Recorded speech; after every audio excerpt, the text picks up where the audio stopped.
அதிகாரம் 19.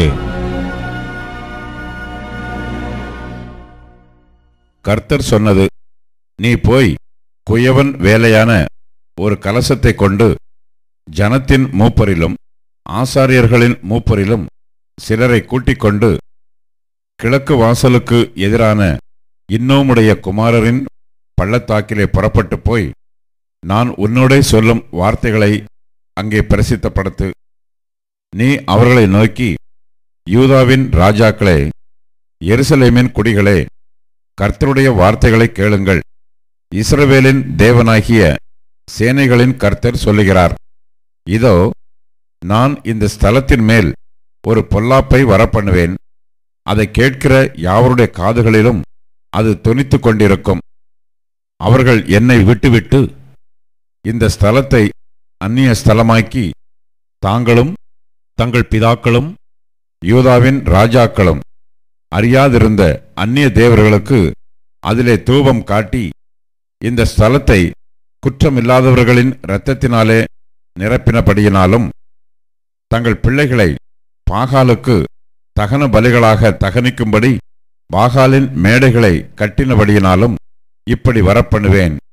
இவைகளை நான் கற்பித்ததுமில்லை, சொன்னதுமில்லை, இவைகள் என் இருதயத்தில் தோன்றினதுமில்லை.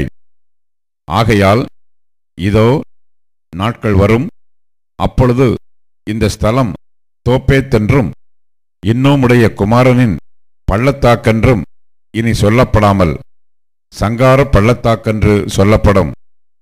அப்பொழுது நான் யூதாவுக்கும் எருசலேமுக்கும் கொண்டிருந்த ஆலோசனையை இந்த ஸ்தலத்திலே வெறுமையாக்கி அவர்கள் சத்துருக்களுக்கு முன்பாக அவர்களை பட்டயத்தினாலும் அவர்கள் பிராணனை வாங்க தேடுகிறவர்களின் கையினாலும் விழப்பண்ணி அவர்கள் பிரேதங்களை ஆகாயத்து பறவைகளுக்கும் பூமியின் மிருகங்களுக்கும் இரையாக கொடுத்து இந்த நகரத்தை பாழாகவும் ஈசலிட்டு நிந்திக்கிற நிந்தையாகவும் வைப்பேன்.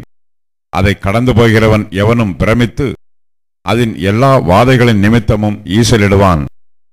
அவர்களுடைய சத்துருக்களும் அவர்கள் பிராணனை வாங்க தேடுகிறவர்களும் அவர்களை இறுக பிடிக்கப் போகிற முற்றிக்கையிலும் இடுக்கத்திலும் நான் அவர்களை தங்கள் குமாரரின் மாம்சத்தையும் தங்கள் குமாரத்திகளின் மாம்சத்தையும் தின்ன பண்ணுவேன்.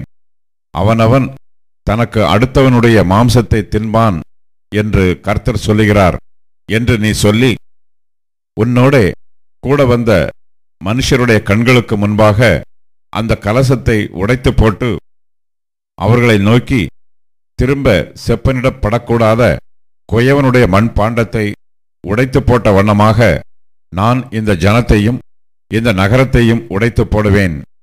புதைக்கிறதற்கு இடமில்லாததினால் தோப்பேத்திலே சவங்களை புதைப்பார்கள் என்று சேனைகளின் கர்த்தர் சொல்லுகிறார். இவ்விதமாக நான் இந்த ஸ்தலத்துக்கும் இதன் குடிகளுக்கும் செய்து இந்த நகரத்தை தோப்பேத்துக்கு சரியாக்குவேன்.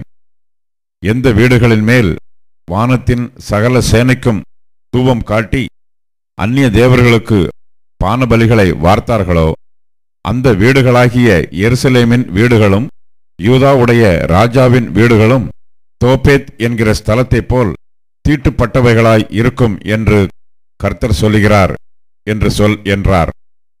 பின்பு எரேமியா கர்த்தர் தன்னை தீர்க்க தரிசனம் சொல்ல அனுப்பின தோப்பேத்திலிருந்து வந்து கர்த்தருடைய ஆலயத்தின் பிரகாரத்திலே நின்று கொண்டு எல்லா ஜனங்களையும் பார்த்து, இதோ நீங்கள் என் வார்த்தைகளை கேளாதபடிக்கு உங்கள் கழுத்தை கடினப்படுத்தினபடியினால் நான் இந்த நகரத்துக்கு விரோதமாய் சொன்ன எல்லா தீங்கையும் இதன் மேலும் இதற்கு அடுத்த பட்டணங்களின் மேலும் வரப்பண்ணுவேன் என்று இஸ்ரவேலின் தேவனாகிய சேனைகளின் கர்த்தர் சொல்லுகிறார் என்றான்.